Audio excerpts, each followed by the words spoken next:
මතක තියාගන්න අපේ ජීවිතය තුළ අපි ආත්ම තෘප්තිය ලබා ගද්දී ඒ ආත්ම තෘප්තිය ලබා ගන්න විදිහක් තියෙනවා. ඒ ආත්ම තෘප්තිය කියන දේ තමයි අපි හැම මිනිස්සෙම ජීවත් වෙන්නේ.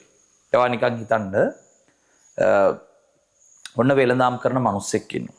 හරිද? ඒ වෙළඳාම් කරන මිනිස්සයා වෙළඳාම් කරන්නේ කොහෙද? අපි කියමු එයා වෙළඳාම් කරන්නේ පොලේ. පොලේ එළවලු විකුණන මිනිස්සෙක්. හරිද? පොලේ එළවලු විකුණන්නේ වැස්සේ තෙමිලා, අවුවට වේලිලා. නිකන් නෙවෙයිනේ. ඒ මිනිස්සයාට තියෙනවනේ මොනවා හරි ආත්ම තෘප්තිය. ඒතර එයා හැමදාම උදේ පාන්දර නැගිටලා අද මම පොලේ එළවලු ටික විකුණන්න යනවා කියද්දි එයාගේ හිතට යම්කිසි ආත්ම තෘප්තියක් ආවේ නැත්තම් තමන් කරන වැඩපිළිවෙල තුල එයා පොලට යන්නේ නැහැ එළවලු විකුණන්න. ඒ කියන්නේ එයාගේ හිත තුල තියෙන්න ඕනේ මම පොලට ගියොත් අද පොලේ එළවලු විකුණුවොත් මෙන්න මේ දේවල් ටික මට කරගන්න පුළුවන්. ගෙදර අඹදරුවන්ට කෑම ටික ගෙනත් දෙන්න පුළුවන්. දරුවෝ පාසලට යවන්න පුළුවන්. ගෙදර මිනිසුන්ට ප්‍රශ්නයක් නැතුව ජීවත් වෙන විදිහ වටාපිටාව හදන්න පුළුවන්.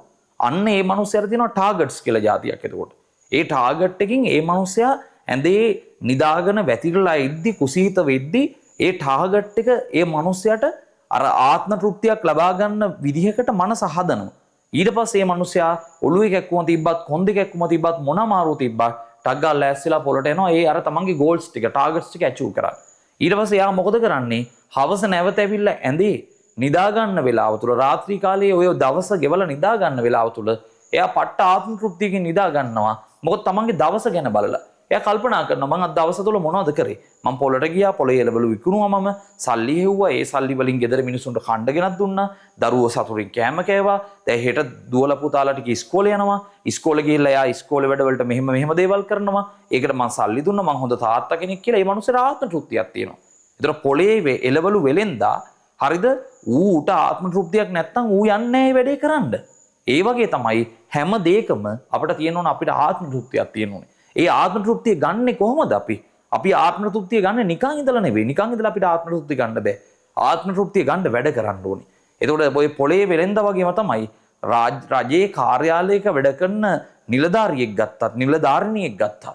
හරිද? ඊට පස්සේ ගත්තාම ප්‍රයිවට් සෙක්ටර් එකේ වැඩ කරන කෙනෙක් ගත්තත්, පාඩම් කරන ළමෙක් ගත්තත්, විශ්වවිද්‍යාලයක කතිකාචාර්යවරයෙක් ගත්තත් අපි හැම දවසකම හැම වෙලාවකම කරපු දෙයක දෙයක් තියෙන්න ඕනේ. අපි කරන දේවල් වල ඵල ප්‍රයෝජනයක් තියෙන්න ඕනේ. ඒ ඵල ප්‍රයෝජනයේ දිහා බලලා තමයි අපි ආත්ම තෘප්තියක් ලබන්න ඕනේ.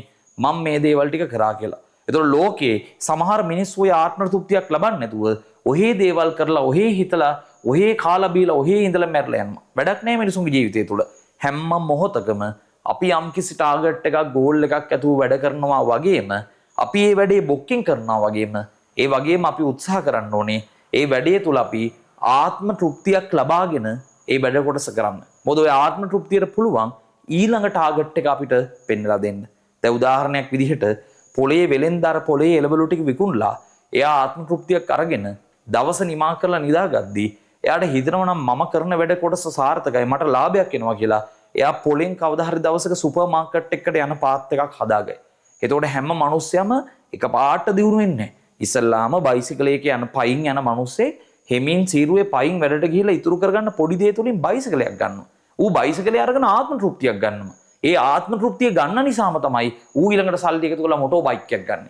මොටෝ බයික් එක ගන්න නිසාම තමයි ඒකේ ආත්ම තෘප්තියෙන් ඌ කාර් එකක් ගන්නෙ. කාර් එකක් ගන්න නිසාම තමයි ඌ ඊට වඩා වාහනයක් ගන්නෙ. හැම මොහොතකම තමන් කරන වැඩ තුල පුතේ ආත්ම තෘප්තිය කියන එක තියාගන්න. ඒ ආත්ම තෘප්තිය තියාගන්න පුළුවන් එකම දේ තමයි අපි කරලා තියෙන දේවල් පිළිබඳ අපි මනින්න ඕනේ.